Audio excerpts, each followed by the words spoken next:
Hello friends, तो यहाँ पर हम हिंदी के बहुत ही इम्पोर्टेंट क्वेश्चन लेकर आए आपके लिए। लगभग 120 से 130 प्रश्न होंगे और वेरी इंपॉर्टेंट होंगे, जो यूपी टेट के लिए बहुत ही ज़्यादा महत्वपूर्ण रहेंगे। यहाँ से 3 से 4 क्वेश्चन आपको 100% देखने को मिलने वाले हैं इस वीडियो में। तो चलिए फ्रेंड्स, यहाँ पर स्टार्ट करेंगे हम वीडियो। थोड़ा ऑब्जेक्टिव ना होकर यहाँ पर वन लाइनर में फॉर्म में दिया गया है क्वेश्चन, ठीक है ना। तो बहुत ही इंपॉर्टेंट रहेंगे, वीडियो को शुरू से अंत तक जरूर देखिएगा अगर आपको यहाँ से 4 से 5 नंबर पक्के करने हैं अपने हिंदी वाले पार्ट में। चलिए देखते हैं, यहाँ पर पहला क्वेश्चन है, क्रिया विशेषण किसे कहते हैं। तो जनरली ये आपको पता होता है, लेकिन अगर आपको एक बार रिवाइज करने के पर्पज़ से यहाँ पर देखना ज़रूरी होता है। तो जिन शब्दों से क्रिया की विशेषता का ज्ञान होता है, मतलब क्रिया की विशेषता का ज्ञान होता है, उसे हम क्रिया विशेषण कहते हैं, मतलब जो क्रिया की विशेषता बतलाते हैं, ठीक है ना। अगला है अव्यय किसे कहते हैं। अव्यय देखिए, जिन शब्दों में लिंग, वचन, पुरुष और कारक आदि के कारण कोई परिवर्तन नहीं होता, उन्हें अव्यय कहते हैं, ठीक है। मान लीजिए आप कोई सेंटेंस बोल रहे हैं, अगर वो लिंग वचन के अनुसार परिवर्तित नहीं हो रहा है तो हम उसे अव्यय कहते हैं। अव्यय सामान्यतः 4 भेद होते हैं, ठीक है। अव्यय के क्रिया विशेषण अव्यय, संबंध बोधक अव्यय और समुच्चय बोधक और विस्मयादि बोधक, है ना। तो ये डिपेंड करता है आपके सेंटेंस में कौन सा है, यहाँ से पूछा जा सकता है कि कौन सा अव्यय, या अंडरलाइन करके दे दिया जाएगा कि कौन सा अव्यय है। क्रिया की विशेषता बतलाने वाला होगा, या संबंध बतलाने वाला होगा, या समुच्चय बोधक होगा, या फिर विस्मयादि बोधक होगा, ठीक है। तो यहाँ पर हिंदी में वचन की अगर हम बात करते हैं तो हिंदी में 2 वचन होते हैं, एक वचन और बहुवचन। और अगर यही क्वेश्चन आपका, अगर आपकी लैंग्वेज संस्कृत है, ठीक है, तो संस्कृत में आपके 3 वचन होते हैं, एक वचन, द्विवचन और बहुवचन। वर्ण किसे कहते हैं, तो वह ध्वनि, वह मूल ध्वनि जिसका विभाजन नहीं किया जा सकता, उसे हम वर्ण कहते हैं, ठीक है। वर्णमाला किसे कहते हैं, तो वर्णों का जो क्रमबद्ध समूह होता है उसे हम वर्णमाला कहते हैं। यहाँ पर आपके हर टॉपिक से लगभग क्वेश्चन रहने वाले हैं, ठीक है। तो चलिए बढ़ेंगे क्वेश्चन नंबर 7, शब्द किसे कहते हैं। तो शब्द की अगर हम बात करते हैं, 2 या 2 से अधिक वर्णों का मेल जिनका कोई निश्चित अर्थ होता है, ठीक है। वर्णों का मेल होना चाहिए प्लस निश्चित अर्थ, बिना अर्थ के कोई शब्द नहीं माना जाता, ठीक है। फिर वाक्य किसे कहते हैं, तो 2 या 2 से अधिक शब्दों का जो सार्थक समूह, शब्द हों सार्थक होने चाहिए, ठीक है, उनका समूह होता है, उसे वाक्य। अब चलिए वेरी इंपॉर्टेंट क्वेश्चन यहाँ पर देखेंगे, मूल स्वरों की संख्या हिंदी में 11 होती है, याद है रखना। संस्कृत में वहीं 11 नहीं कर 9 होती है ना। तो यहाँ पर मूल स्वर कितने होते हैं, 11 होते हैं। और मूल व्यंजन की बात करें अगर, तो आपके 33 व्यंजन होते हैं। चलिए अगला क्वेश्चन है, छ ध्वनि किसके अंतर्गत आती है। जो श ध्वनि है ये संयुक्त वर्ण होता है, क और श से मिलकर बना होता है, इसका विच्छेद पूछ लिया जाता है, ठीक है। तो वो आपको पता होना चाहिए। त्र, ऐसे ही क्षत्र और ज्ञ तीनों जो है बहुत ही इंपॉर्टेंट होते हैं। देखिए आधा त और र होता है यहाँ पर, ठीक। अगर इसी का ऑप्शन में ऐसे भी घुमा के अगर पूछ ले, त प्लस र प्लस लास्ट में आ लगा दे, ऐसे भी ऑप्शन अगर बन रहा है तो ये भी विकल्प आपका सही होगा। ऐसे श में भी का और शा बनने के बाद लास्ट में, देखिए लास्ट में अगर आ तब आएगा अगर उससे पहले वाले वर्ण में हलंत लगा होगा। अगर हलंत नहीं लगा है तो फिर समझ जाओ आ वाला विकल्प गलत हो जाएगा। चलिए बढ़ेंगे अगले प्रश्न पर, टा वर्ण का उच्चारण स्थान क्या है। तो टा वर्ण का उच्चारण स्थान मूर्धा होता है ना। यहाँ पर नेक्स्ट है, फ का उच्चारण स्थान क्या हो। फ का उच्चारण स्थान दंत प्लस ओष्ठ, दंत और ओष्ठ से मिलकर बनता है फ, ठीक। तो ये आपको अच्छे से पता होने चाहिए उच्चारण स्थान। यहाँ से 2 क्वेश्चन, 1 से 2 क्वेश्चन 100% पूछे जाते हैं। और सबसे इम्पॉर्टेंट यहाँ पर ये 2 क्वेश्चन रहेंगे इस वीडियो में सबसे ज़्यादा इम्पॉर्टेंट, स स स ह, ठीक है। तीनों व्यंजन कौन से व्यंजन कहलाते हैं, ऊष्म व्यंजन कहलाते हैं। इसके अलावा अगर हम बात करते हैं य व र ल, ठीक है, य र ल व जो है अंतस्थ व्यंजन होते हैं, ठीक। चलिए अगला क्वेश्चन है यहाँ पर 17 नंबर प्रश्न है, क से म तक के व्यंजनों को क्या कहा जाता है। तो क से म तक के जो व्यंजन होते हैं इन्हें क्या कहा जाता है, स्पर्श व्यंजन कहा जाता है, ठीक है। ये 25 होते हैं स्पर्श व्यंजन, ठीक। चलिए अगला क्वेश्चन है, घोष का अर्थ होता है। तो घोष का अर्थ क्या होता है, नाद होता है। अगला है, जिन ध्वनियों के उच्चारण में श्वास जो होती है जिह्वा के दोनों ओर से निकल जाती है, जिह्वा के दोनों ओर से निकल जाती है, उसे क्या कहते हैं। तो उसमें पार्श्विक कहते हैं, ठीक है। उन्हें क्या कहते हैं, जिह्वा के दोनों ओर से जब सांस निकलते हैं तो पार्श्विक कहते हैं इनको। फिर आ का स्वर, आ जो है ये कौन सा स्वर है, ठीक है। आ स्वर क्या कहलाता है, विवृत स्वर कहलाता है, ठीक है। फिर पश्च स्वर कौन से होते हैं, जो जुबान, देखिए पश्च ये जैसे जुबान का जो हिस्सा होता है पिछले वाले हिस्से से बनते हैं, इसलिए इन्हें जो है मतलब आगे वाले हिस्से से ना होकर, इसलिए इन्हें पश्च स्वर के पीछे से निकलते हैं, इसलिए। अग्र स्वर देखिए अ होता है। फिर यहाँ पर श्र व्यंजन किन दो व्यंजनों से मिलकर बना है, तो ये बहुत इंपॉर्टेंट है, श प्लस रा से जो है मिलकर बना होता है। और हलंत, अब ऑप्शन ऐसे क्वेश्चन पेपर में आते हैं, आपको हो सकता है 2-3 ऑप्शन ऐसे मिले, किसी में हलंत श में ना लगा हो रा में लगा देंगे, किसी में दोनों में लगा देंगे, है ना। तो ये चीज़ ध्यान रखना है आपको, श में हलंत लगा होगा और रा में हलंत नहीं लगा होगा, वो होता है इसका सही विकल्प। दोस्तों अगर वीडियो पसंद आ रहा है तो एक बार लाइक ज़रूर करिएगा, और अगर शेयर नहीं किया है तो एक बार जम के शेयर कर दीजिए। चलिए अगला क्वेश्चन है, ड ढ का व्यंजन है, तो ये कौन से व्यंजन होते हैं, उत्क्षिप्त व्यंजन इनको बोला जाता है, ड और ढ को, मतलब ये बिंदी नहीं लगी है, ड और ढ होता है, ठीक है। उत्क्षिप्त व्यंजन होते हैं, ये 2 मात्र उत्क्षिप्त व्यंजन है। अगला है, ओम ध्वनि के उच्चारण स्वर में स्वर का कौन सा रूप प्रकट होता है, तो स्वर आपको पता होगा ह्रस्व होते हैं, दीर्घ होते हैं और प्लुत होते हैं, तो यहाँ पर ये हो जाएगा प्लुत स्वर।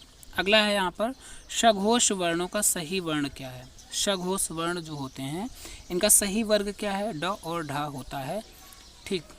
नेक्स्ट है, भ्राता का भाववाचक संज्ञा, यहाँ पर भाववाचक संज्ञा सबसे ज़्यादा पूछी जाने वाली संज्ञा है, और इसका जो भ्राता का भाववाचक संज्ञा बनता है इसका भ्रातृव्य बनता है। नेक्स्ट है, सीमा दौड़ती है, यहाँ दौड़ती है कैसी क्रिया है, सीमा दौड़ती है, और ये दौड़ती या दौड़ना कैसी क्रिया है, तो ये कैसी है, अकर्मक क्रिया।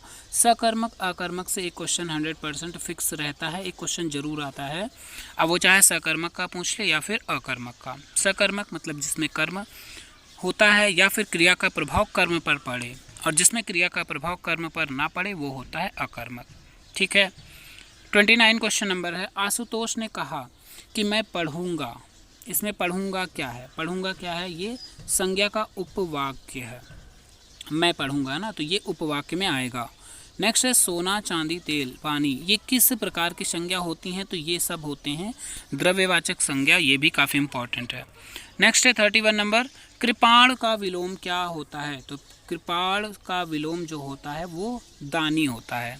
नेक्स्ट है, अनुराग का विलोम विराग होता है, भोगी का विलोम योगी होता है, कीर्ति का विलोम अपकीर्ति होता है ना।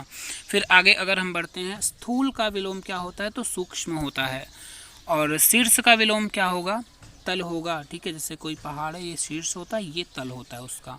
और इसके अलावा एक बहुत इंपॉर्टेंट होता है स्थावर और जंगम, अगर ये बहुत पूछा जाता है, ये याद रखिएगा, स्थावर का विलोम क्या होता है, जंगम होता है, ये हिंदी और संस्कृत दोनों में पूछा जाता है कई बार।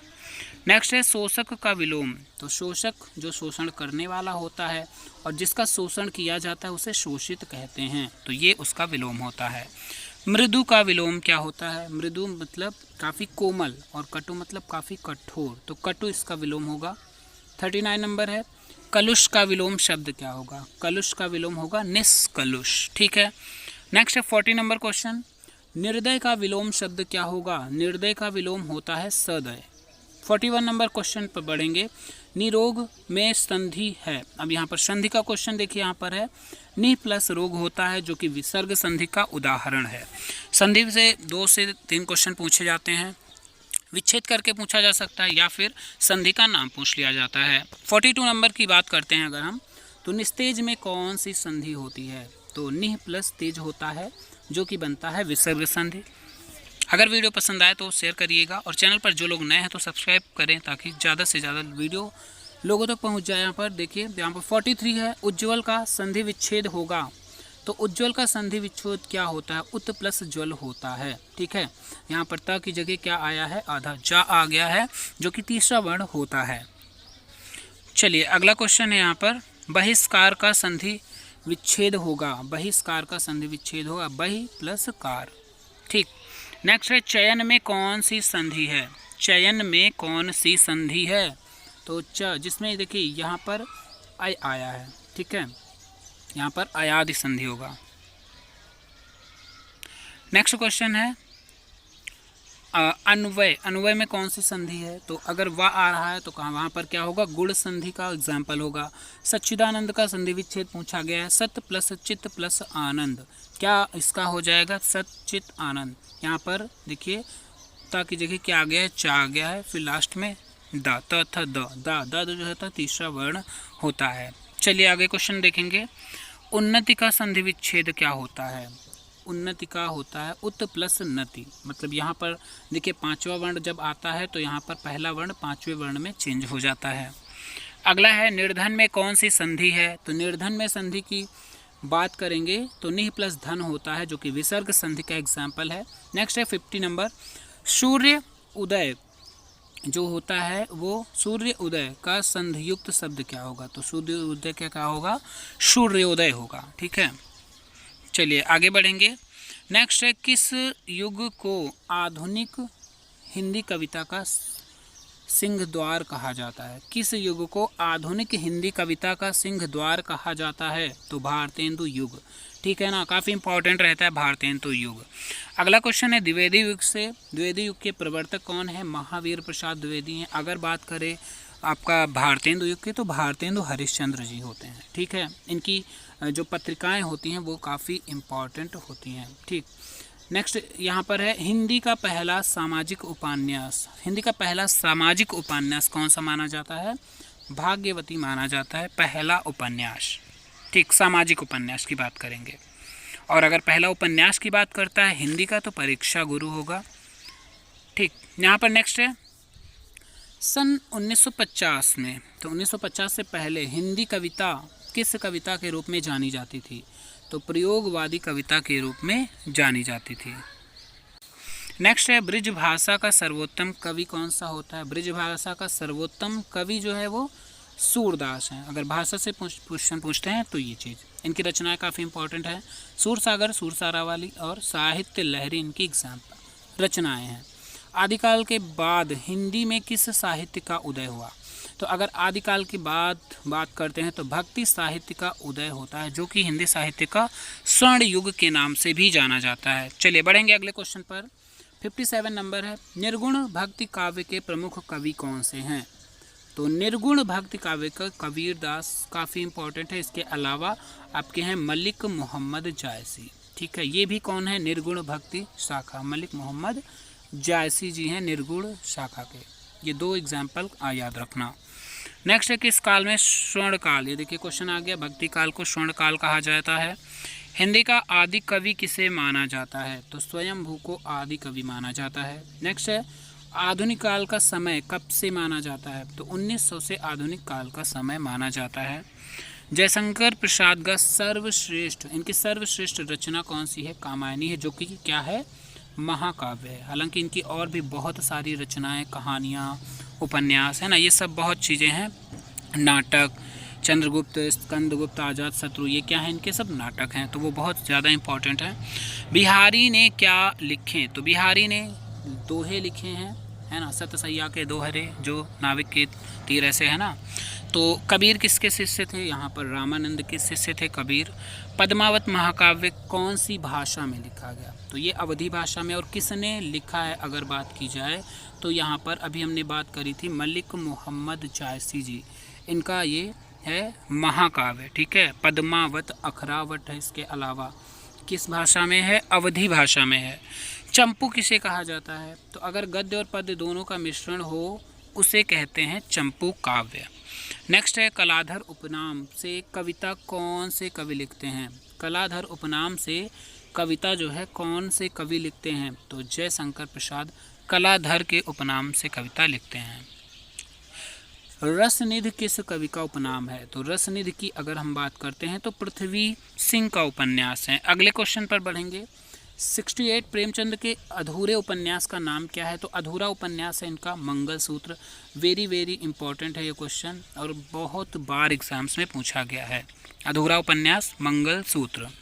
हिंदी का सर्वाधिक नाटककार कौन सा है? मतलब प्रसिद्ध की बात करते हैं तो जयशंकर प्रसाद जो हैं काफ़ी प्रसिद्ध हैं। नाटक में, ठीक है। चंद्रगुप्त, स्कंदगुप्त, ये सब इनके नाटक हैं। अजातशत्रु इसके अलावा है। नेक्स्ट है तुलसी कृत रामचरितमानस में कौन सी भाषा प्रयोग करी गई है? तो ये अवधी भाषा प्रयोग करी गई है रामचरितमानस में।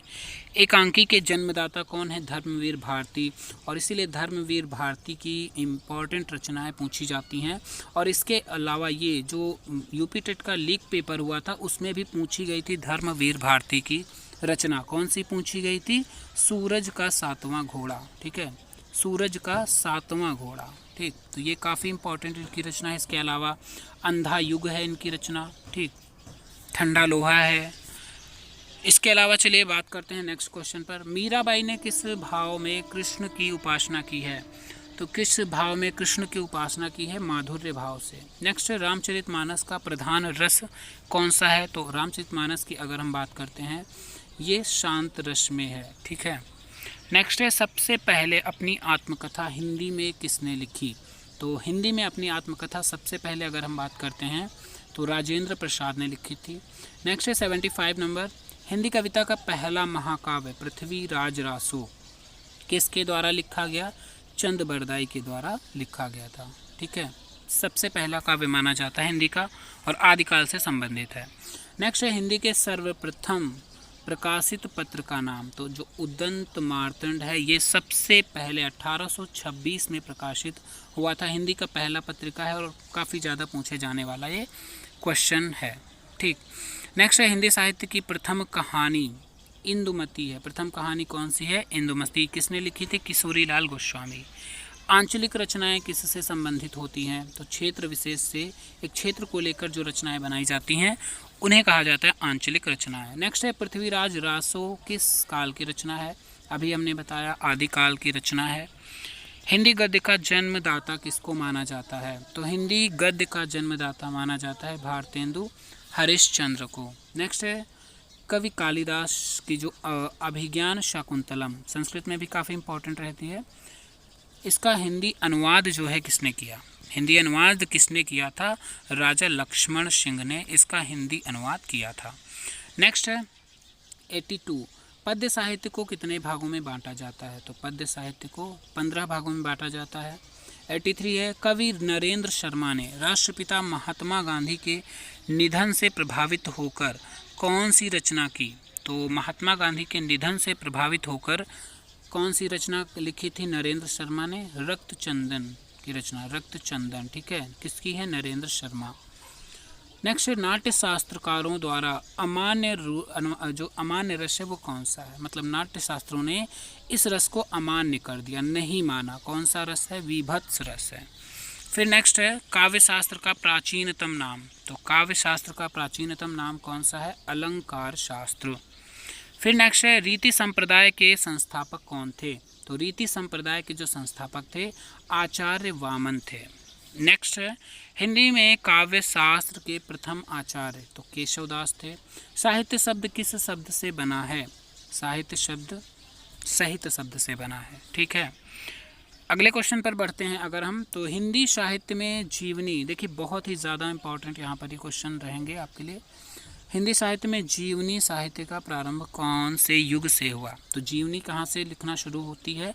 भारतेंदु युग से। हिंदी भाषा और साहित्य के लेखक कौन है? मतलब ये पूरा ये हिंदी भाषा का साहित्य या हिंदी भाषा और साहित्य ये काफ़ी ज़्यादा पूछा जाता है। तो ये श्याम सुंदर दास द्वारा लिखित है। मनुष्य एक सामाजिक प्राणी है, किसने कहा? अरस्तु ने कहा। यह आपका साइकोलॉजी में इंपॉर्टेंट रहेगा। 92 पर अगर हम बढ़ते हैं यहाँ पर, मनुष्य अपने मानसिक विचारों की अभिव्यक्ति के लिए जिस माध्यम का प्रयोग करता है वह क्या है? वह मतलब भाषा कहलाती है। भाषा किसे कहते हैं पूछा गया। भाषा शब्द की उत्पत्ति कहाँ से हुई है? तो भाषा शब्द की उत्पत्ति संस्कृत की भाष धातु से हुई। नेक्स्ट है 94। सामान्य शब्दों में हम भाषा को किस तरह से प्रयुक्त करते हैं? तो भाषा को किस तरह से व्यक्त करते हैं? ठीक, भाषा एक ऐसा साधन है जो मनुष्य अपने भाव विचारों को लिखकर या प्रकट करता है ना, जो भी अभी बताया हमने। भाषा को मोटे रूप से कितने भागों में बांटा जा सकता है? तो लिखित, मौखिक, अगर देखिए हम मोटे तौर पर, बाकी अगर वैसे कहें तो 3 भागों में बांट सकते हैं, लिखित भाषा, मौखिक भाषा और सांकेतिक भाषा। 96 नंबर पर बढ़ते हैं। हिंदी भाषा का संबंध किस लिपि से? तो देवनागरी लिपि से है। संस्कृत का भी पूछे तो देवनागरी ही रहेगा। बोलने वालों की संख्या की दृष्टि से हिंदी का विश्व में कौन सा स्थान है? तो विश्व में कौन सा स्थान है? तीसरा स्थान है। पहले नंबर पे आपको पता होगा मंदारिन, चाइना जो होती है चाइनीज लैंग्वेज, पहले नंबर पर वो है। सूरदास के काव्य किस भाषा में हैं? तो सूरदास के काव्य अभी बात की थी, ब्रज भाषा में है।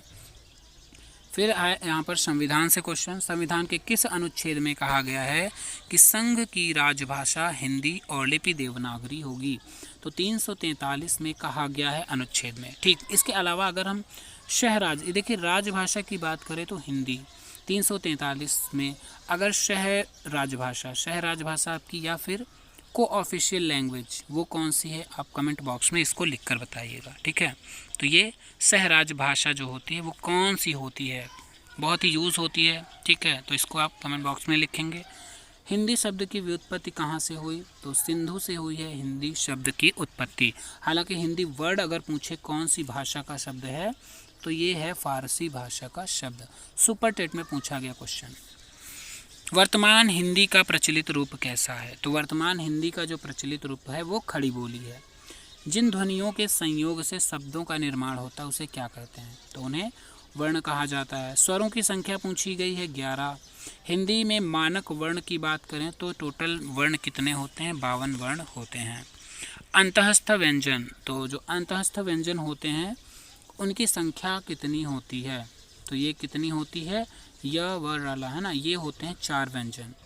हिंदी वर्णमाला को कितने भागों में विभक्त किया गया है? तो 2 भागों में, स्वर और व्यंजन में विभक्त किया गया है। अगला प्रश्न है हिंदी वर्णमाला में स्पर्श व्यंजनों की संख्या। इसके ऊपर हमने बात करी थी। 5 जो वर्ग होते हैं ना वो पांचों क्या होते हैं? स्पर्श व्यंजन होते हैं। ठीक है, कंठ, तालु, मूर्धा, दंतोष्ठ, ये 5 वर्ण होते हैं, 25 हो जाते हैं। बढ़ेंगे अगले प्रश्न पर। मात्रा के आधार पर हिंदी स्वरों के 2 भेद कौन से हैं? तो मात्रा के आधार पर जो मात्रा यूज़ करी जाती है हिंदी में, ह्रस्व होते हैं और दीर्घ स्वर होते हैं। अगला प्रश्न है क्ष। देखिए क्ष ये पूछ लिया गया, किसके योग से बना है? देखिए यहाँ पर क और ये वाला श। ठीक है, तो ये मूर्धन्य श है। अगर देखिए आपका ऑप्शन ऐसे भी बन सकता है, क में हलंत लगा हो प्लस श में भी हलंत लगा दिया जाए और प्लस अ लगा दिया जाए, तो ये भी आपका विकल्प करेक्ट होगा। इस पर ध्यान दीजिएगा। नेक्स्ट है 110 नंबर। हिंदी वर्णमाला में व्यंजनों की संख्या है। तो हिंदी वर्णमाला में व्यंजनों की संख्या कितनी है? 33 व्यंजन होते हैं। सूरदास का काव्य किस भाषा में है? ब्रज भाषा। रिपीट है। नेक्स्ट है हिंदी साहित्य सम्मेलन प्रयाग की स्थापना कब हुई थी? सुपर टेट में पूछा गया क्वेश्चन है। हिंदी साहित्य सम्मेलन में प्रयाग, जो हिंदी साहित्य सम्मेलन में 1910 में ये हुआ था। नेक्स्ट है संविधान की 8वीं अनुसूची में उल्लेखित भारतीय भाषाओं की संख्या कितनी होती है? तो 22 होती है। और आपको पता होगा जो ज्ञानपीठ पुरस्कार मिलते हैं वो 23 भाषा में मिलते हैं। कौन सी भाषा ऐड हो जाती है? वो इंग्लिश भाषा। ठीक है, तो ये हाल ही में अभी आप पता होगा ज्ञानपीठ पुरस्कार 56वां और 57वां मिल चुका है। नेक्स्ट है हिंदी की विशिष्ट बोली ब्रज भाषा किस रूप में सबसे अधिक प्रसिद्ध है? तो काव्य भाषा के रूप में सबसे अधिक प्रसिद्ध है। देवनागरी लिपि किस लिपि का विकसित रूप है? तो ब्राह्मी लिपि का रूप विकसित रूप है। नेक्स्ट अगर हम बात करते हैं रामायण महाभारत आदि ग्रंथ कौन सी भाषा में लिखे गए हैं? तो आर्य भाषा में। फिर अगला है क्वेश्चन यहाँ पर 117 नंबर। विद्यापति की प्रसिद्ध रचना पदावली किस भाषा में लिखी गई है? तो जो पदावली है वो मैथिली भाषा में लिखी गई है। भारत में हिंदी का संवैधानिक स्वरूप क्या है? तो हिंदी को भारत के संवैधानिक स्वरूप में राजभाषा माना गया है, न कि राष्ट्रभाषा। नेक्स्ट है जाटू किस बोली का उपनाम है? तो बागरू का उपनाम है जाटू। नेक्स्ट बढ़ेंगे 120 नंबर प्रश्न। एक मनई के दुई बिटवे रहिन, मतलब ये एक यहाँ पर दी गई है लाइन, और इस अवतरण में पूछा गया हिंदी की कौन सी बोली प्रयोग करी गई है? तो भोजपुरी प्रयोग करी गई है। हिंदी का पहला नाटक अगर हम बात करते हैं तो नहुष है पहला नाटक। और उपन्यास हमने बताया था, पहला उपन्यास आपका जो था परीक्षा गुरु। और पहली कहानी बात करते हैं तो इंदुमती था। और पहला महाकाव्य पृथ्वीराज रासो। अगला क्वेश्चन है कबीरदास की भाषा सधुक्कड़ी है, कलम का जादूगर किसे कहा जाता है? तो कलम का जादूगर रामवृक्ष बेनीपुरी को कहा जाता है। इसके अलावा प्रगतिवाद उपयोगितावाद का दूसरा नाम है। ये कथन किसका है? तो रामविलास शर्मा का यह कथन है। नेक्स्ट क्वेश्चन पर बढ़ते हैं। रामचरितमानस में कुल कितने कांड हैं? आपको पता होने चाहिए। 7 कांड हैं रामचरितमानस में। सातों के नाम कभी कभी मिलाने के लिए आ जाता है क्रम वाइज। नेक्स्ट है हिंदी साहित्य के इतिहास के रचयिता। तो हिंदी साहित्य का इतिहास कौन है? इसके रचयिता आचार्य रामचंद्र शुक्ल। इसके अलावा इनकी चिंतामणि काफ़ी इंपॉर्टेंट रचना है, निबंध है, ठीक है। चिंतामणि, मित्रता, ये इंपॉर्टेंट जो है इनकी रचनाएं हैं। नेक्स्ट है 127। गीत गोविंद किस भाषा में है? तो गीत गोविंद संस्कृत भाषा में है, ठीक है ना। लोकनायक किसको कहा जाता है? तुलसीदास जी को हिंदी में लोकनायक कहा जाता है। अगले प्रश्न पर बढ़ते हैं। तो इंदिरापति किसे कहा जाता है? इंदिरापति विष्णु जी को कहा जाता है। पंचतंत्र कहानी क्या है? देखिए यहाँ पर ये कहानी संग्रह है और इसके रचयिता कौन है? पंचतंत्र के विष्णु शर्मा है। कई एग्जाम में पूछा गया है ये क्वेश्चन, ठीक है। तो सब बहुत इंपॉर्टेंट यहाँ पर रहने वाला है। देखिए तो यहाँ पर टोटल 130 क्वेश्चन हमने डिस्कस कर लिए हैं। एक बार कमेंट बॉक्स में ज़रूर लिखिएगा कैसा रहा वीडियो, कैसे क्वेश्चन लगे, ठीक है ना, ताकि आगे आपको कैसे हम प्रोवाइड कर पाएँ उसके लिए भी आपको क्वेश्चन देते रहें। धन्यवाद।